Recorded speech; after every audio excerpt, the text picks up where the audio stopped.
Depuis cette conférence de presse, traditionnelle conférence de presse du porte-parole de la présidence de la République, Ali Claude Bilibinze, qui était face à la presse hier, a évoqué la grève qui prévaut notamment dans l'éducation nationale, mais aussi aux impôts. Là-dessus, le porte-parole du gouvernement indique qu'un possible retour du bâton est envisagé. Reportage. La conférence de presse hebdomadaire du conseiller politique porte-parole du président de la République portait essentiellement sur la prime d'incitation à la performance, le climat social qui prévaut à la Direction générale des impôts et l'éducation nationale. Pour ce qui est de la prime d'incitation à la performance, 30 000 fonctionnaires sont concernés. Elle repose sur les objectifs suivants. 4 objectifs sont visés par le texte ainsi adopté. Poser le principe du fondement juridique de la prime d'incitation à la performance.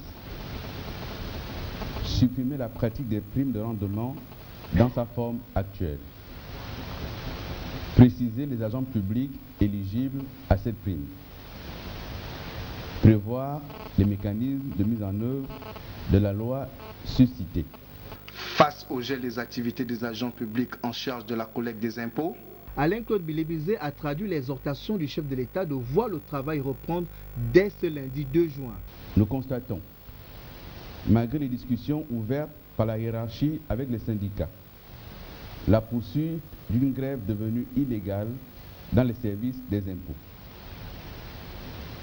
Cette situation n'est pas sans préjudice sur les ressources de l'État. Aussi, le président de la République, chef de l'État, soucieux de la nécessité de garantir le bon fonctionnement de l'État, demande aux agents des impôts de reprendre le travail dès le lundi 2 juin 2014. Quant à la menace du boycott des examens de fin d'année brandie par certains enseignants, le porte-parole de la présidence a apporté les précisions suivantes. Il y a quelques jours, la CONACYCED a appelé ses membres à boycotter la tenue des examens de cette fin d'année. Cette organisation syndicale ne trouve pas suffisants les efforts déployés par le gouvernement dans le règlement des problèmes soulevés par les enseignants. Le président de la République a instruit le gouvernement d'accélérer le processus de finalisation de la résolution des problèmes posés par les syndicats d'enseignants.